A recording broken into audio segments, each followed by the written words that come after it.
Teoria do conhecimento. Então, nós vimos a visão grega de mundo, né? E agora nós vamos adentrar a visão moderna a partir da teoria do conhecimento. Mas entre as duas há uma outra visão que é colocada pelo cristianismo. O cristianismo vai introduzir algo de novo. Enquanto o intelecto e a verdade se correspondiam para os gregos e o ser e o mundo se identificavam, o cristianismo começa a um outro olhar a respeito da natureza humana. Então vamos fazer mais ou menos o seguinte: onde é que estaria então o erro e a ilusão para o cristianismo?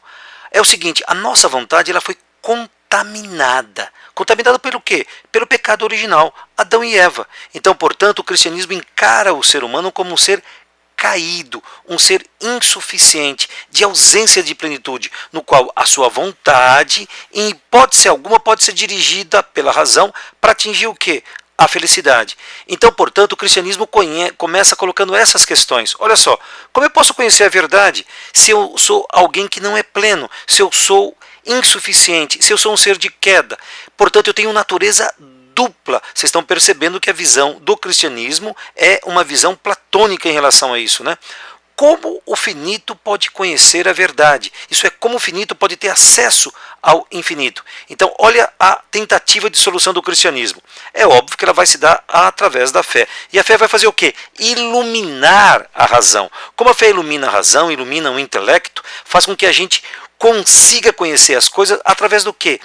Essa luz que vai iluminar o intelecto vai servir como guia para orientar a nossa vontade. Então, portanto, vai estar ao nosso alcance a verdade e os mistérios da revelação. Pessoal, os modernos não vão aceitar essa visão cristã. Eles vão recusar essa visão cristã de mundo.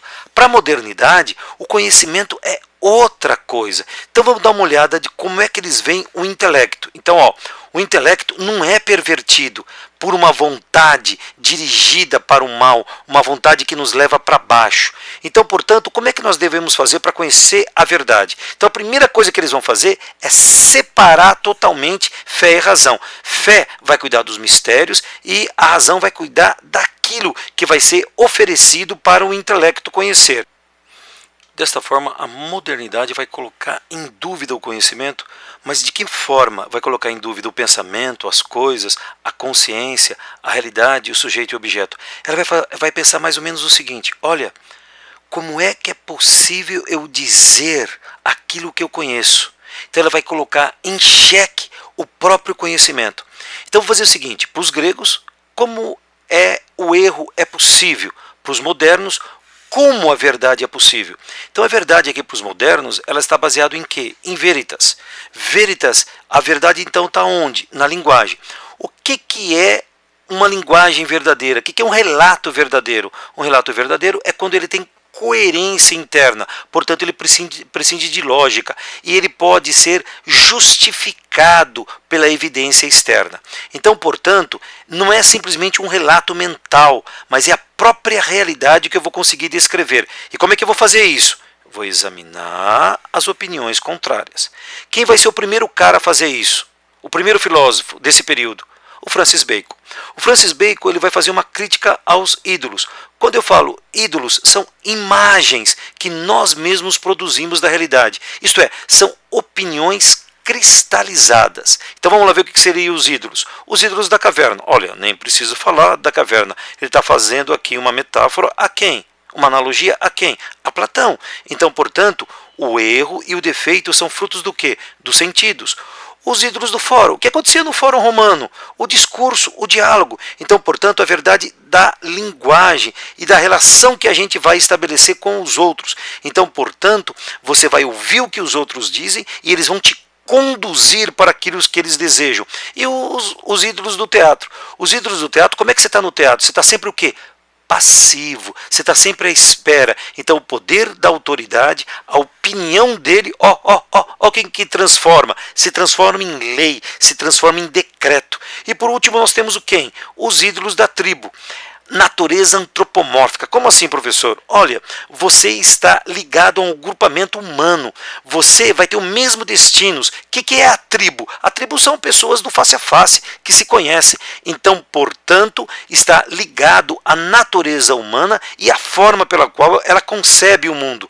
E é necessário para isso, então, fazer o quê? Segundo Bacon, uma demolição através do intelecto, dos conhecimentos e da própria sociedade, para alterar essa visão de mundo.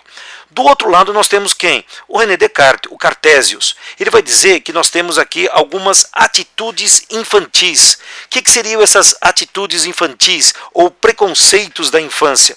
Ele vai chamar a primeira de prevenção, que é a faculdade que o nosso espírito tem de levar as opiniões alheias, muito séria, sem verificar absolutamente nada. A segunda é a precipitação, é a facilidade e a velocidade que a nossa vontade nos faz emitir juízos sobre as coisas antes de verificarmos de fato as coisas. Então, portanto, as duas estão ligadas ao quê? A um mundo sensível.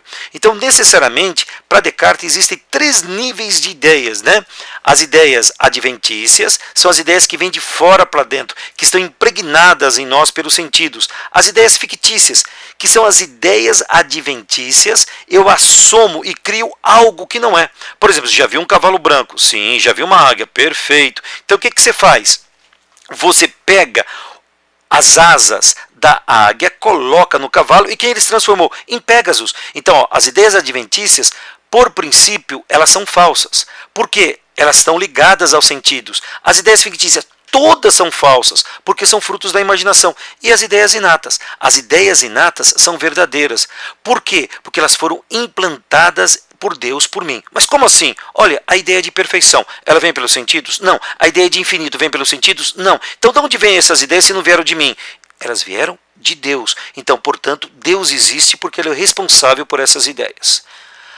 Descartes, nós sabemos que a caminhada dele para chegar a esses 3 níveis de ideia se dá através da dúvida hiperbólica. O que é uma dúvida hiperbólica? Exagerada. Então ele vai colocar em dúvida todas as coisas ligadas aos objetos sensíveis, aos conhecimentos herdados. E ele vai chegar à máxima da modernidade, né, que é o penso, logo existo, o cogito ergo sum, o pensamento como gerador do próprio ser. E ele vai utilizar para garantir a verdade do penso, logo existo, que é uma verdade indiscutível, indubitável, um método.